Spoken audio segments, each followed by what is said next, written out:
Subscribe करना ना भूलें। सब्सक्राइब जरूर करें, बेल की घंटी जरूर बजाएं, आपको ये नोटिफिकेशन मिलता रहे। नमस्कार दोस्तों, मैं सुरेंद्र प्रसाद मौर्य आज फिर हाजिर हूँ एक नई मैनेजमेंट की कहानी लेकर। और यह कहानी हमें एक बहुत बढ़िया बोधपाठ देने वाली है, मैनेजमेंट का एक बहुत महत्वपूर्ण गुण सिखाने वाली है।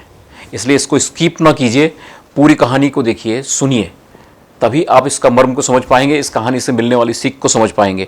अगर आपने स्किप कर दिया तो कहीं ना कहीं कहानी से मिलने वाला बोधपाठ शायद आप नहीं समझ पाएंगे। चलिए चलते हैं कहानी की तरफ। कहानी शुरू होती है एक कंपनी के अंदर, जो साइटों पे काम करने वाली एक बड़ी कंपनी है। और उस कंपनी के अंदर लोगों की भर्ती चल रही है। भर्ती करने वाले हैं श्री रतनलाल जी। रतनलाल जी वहाँ लोगों के इंटरव्यू लेते हैं और उनको भर्ती करते हैं।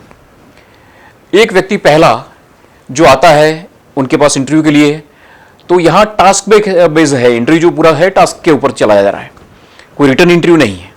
लेकिन टास्क जो पहला दिया जाता है फील्ड वर्कर को, वो कहा जाता है कि भाई आप सामने नदी है, इस नदी को क्रॉस कीजिए, वापस आइए।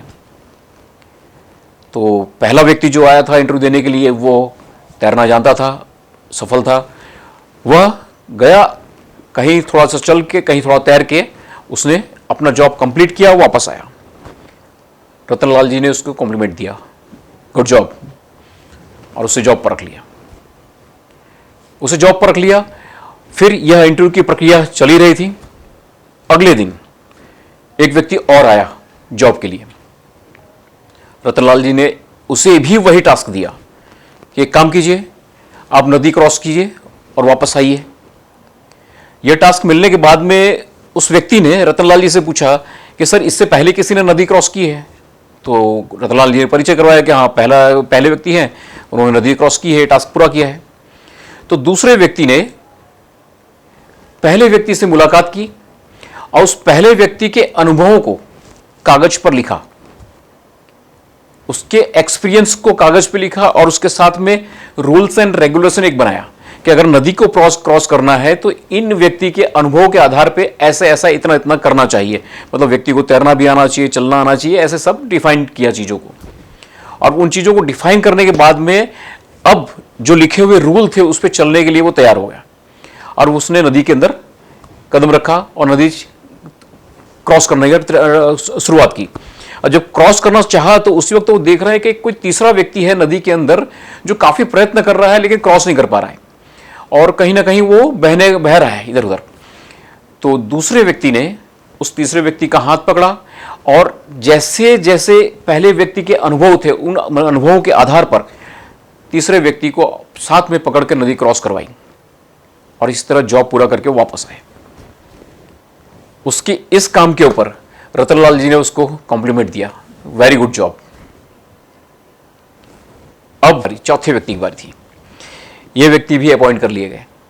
चौथा व्यक्ति भी इंटरव्यू के लिए आया। चौथा व्यक्ति जब इंटरव्यू के लिए आया तो उसे भी ये टास्क दिया गया। रतनलाल जी ने सेम वही टास्क दिया कि आप नदी क्रॉस कीजिए, वापस आइए। अब जो चौथा व्यक्ति था उसने देखा कि नदी को क्रॉस करने के लिए क्या किया जा सकता है। उसने पहले 3 व्यक्तियों से मुलाकात की, उनके अनुभवों को देखा, सुना, और दूसरे व्यक्ति के द्वारा बनाए गए रूल्स और रेगुलेशन को उसने पढ़ा, समझा। अब समझने के बाद में उसने स्टेप उठाया कि यह समस्या, अगर रूल, ये नदी पार करना रोज की समस्या है और इन रूल के हिसाब से चलना है, तो क्यों ना इस समस्या का समाधान हमेशा के लिए कर दिया जाए, क्यों ना इस पर ब्रिज बनाया जाए ताकि यह समस्या का समाधान हो जाए। और उसने यह प्रस्ताव रतनलाल जी के सामने रखा कि हम इस ब्रिज को, इस नदी को क्रॉस करने के लिए हम लकड़ी का यहां पर एक ब्रिज बना सकते हैं, और ये उसका डिजाइन है। डिजाइन बना के उसने सामने प्रस्तुत किया रतनलाल जी को। रतनलाल जी ने कहा, वेरी गुड, एक्सीलेंट जॉब। मतलब रतनलाल जी के कॉम्प्लीमेंट हर काम पे बढ़ते जा रहे थे। और साथ साथ में नोट करने वाली बात यह थी कि जो भी लोग वहां पर आ रहे थे वह जिम्मेदारियां उठा रहे थे, इनिशिएटिव ले रहे थे, समस्या के समाधान का इनिशिएटिव ले रहे थे। पहले व्यक्ति ने समस्या को स्वयं झेला और आगे बढ़ा, दूसरे व्यक्ति ने नियम बनाए, तीसरे व्यक्ति ने उस समस्या का लड़ने के लिए समाधान दिया। तो यह है, इनिशिएटिव अगर लिया जाए तो समस्याएं सॉल्व होती हैं, समाधान मिलता है। रिस्पॉन्सिबिलिटी लेने से कंपनी आगे बढ़ती है। तो आपके एम्प्लॉय ऐसी रिस्पॉन्सिबिलिटी लेते हैं क्या, चेक कीजिए। अगर लेते हैं तो आप भी आगे बढ़ेंगे, नहीं लेते हैं तो कहीं ना कहीं उन्हें एजुकेशन की ज़रूरत है, उन्हें शिक्षा की ज़रूरत है।